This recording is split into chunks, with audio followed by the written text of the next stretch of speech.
Assalamu Alaikum wa rahmatullahi wa barakatuhu.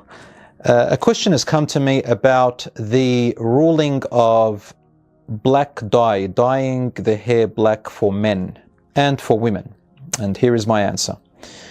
For women, there is no difference of opinion among any of the traditional scholars, past or present, which said that it is forbidden for women. Therefore, for women, dyeing your hair in any color is permissible in any color that tickles your fancy. Regarding the men, there is a difference of opinion about dyeing their hair black. Now, first of all, did you know that it is actually a sunnah? It's a way of life of the Prophet, peace be upon him, and recommended in Islam for people who have grey hair to dye it. The common thing we see a lot of the traditional Muslims doing is dyeing their hair with henna. Henna is a reddish orangey type of dye, which is fine and good, and it is part of what the practices of the Prophet, peace be upon him, his companions used to do. But they didn't just specify henna. It's only because henna was considered to be a type of remedy for the hair. So it was more like a medication along with a remedy, along with just dyeing it and looking good in their custom and cultural view. So it's not necessarily, it's not a religious sunnah to use henna, even though the Prophet ﷺ sometimes used it. The second thing I want to say is, okay, in relation to other colors. So it is good for men to dye their hair, if it goes grey, with any other color that is earthy. Now, earthy is more of a color that is neutral colors, and that is because a Muslim is guided in Islam to look modest and to look presentable, but not outrageous or to stand out, in a crowd. That's part of modesty and humbleness. Now we come to the idea of black dye. Is it permissible for men? Is it forbidden? There is a difference of opinion among the scholars about the color black for men. The majority of the schools, I'm talking about the Hanafi, Maliki, and the Hanbali school, and a majority of other scholars view dyeing the hair black for men is makruh, disliked. And there is a minority view among them who say it is permissible, mubah, neutral.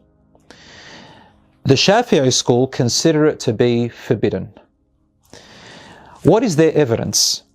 The evidence for those who say it is forbidden is based on two main authentic hadiths, and then their interpretation of it among their jurists. They use the first hadith, which is authentic, about Abu Bakr radiallahu anhu's father, Abu Quhafa.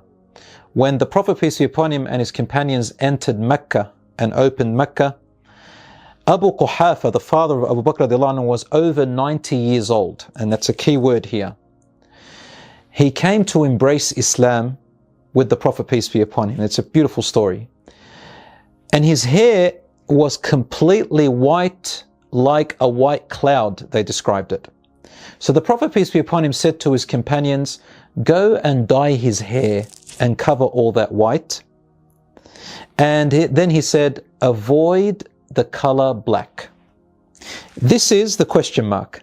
Those who said it was haram took this to mean that it is haram to dye black.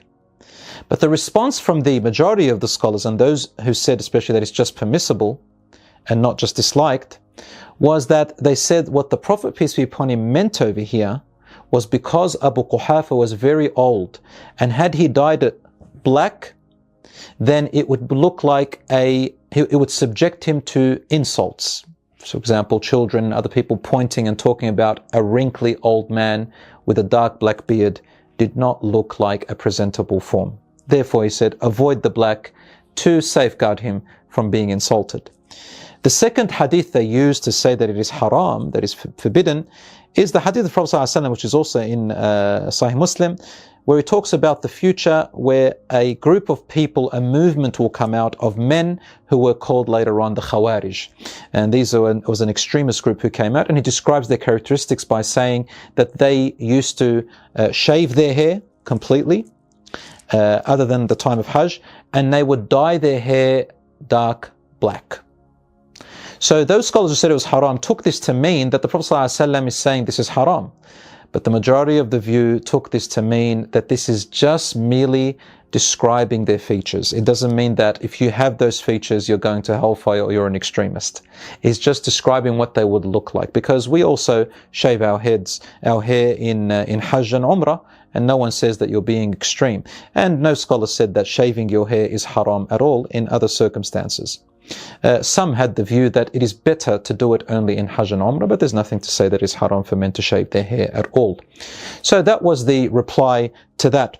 To add to this, the scholars who say that it is permissible to dye your hair black, which is the majority, and as I mentioned, some say disliked, better to avoid it, is that some of the companions of the Prophet, peace be upon him, used to dye their hair black. Among them were Al-Hasan, Al-Hussein, Sa'd ibn Abi Waqqas, Jarir radiallahu anhu, Uqba ibn Amir. All of these are great, highly respected companions, as you know. And Uqba ibn Amir actually has a poem in which he says, نُسَوِّدُ أَعْلَاهَا وَتَأْبَى جُذُورُهَا. We dye our hair black from the outside, but its roots refuse to stay black. In other words, when the hair outgrows a little bit, you start seeing the white hairs showing up. So this is an indication, of course, how we knew from their narrations and their stories that dyeing your hair black is more correctly viewed as permissible or disliked if there is no need to do it. For example, you might have a job in which you need to look more professional, or there is a uniform. I mean, white hair can also be professional. I'm not saying that it's not, but in some instances you may need to look a bit more presentable, and it's required to be, for example, with hair that is dyed, or you are a person who travels a lot, or is just has some maybe personal habits, or can't, you know, or it motivates you to have your hair black, and so on. So these are common reasons that makes you dyeing your hair either permissible or disliked. So my brothers and sisters, obviously, if you're not comfortable with that and you still want to go with your school of thought or the views of the scholars that you follow, then the safer option for you is to avoid the black. However, once again, there is, as you heard, valid opinions, valid evidence that dyeing the hair black for men is not necessarily forbidden. It's only one minority view, and that if you do see someone doing that or you hear that, do not impose upon them your view or say that they are sinful. That would be haram, because there is a valid difference of opinion about it. That's my answer. I hope that answers your question. Wassalamu alaikum wa rahmatullahi wa barakatuh.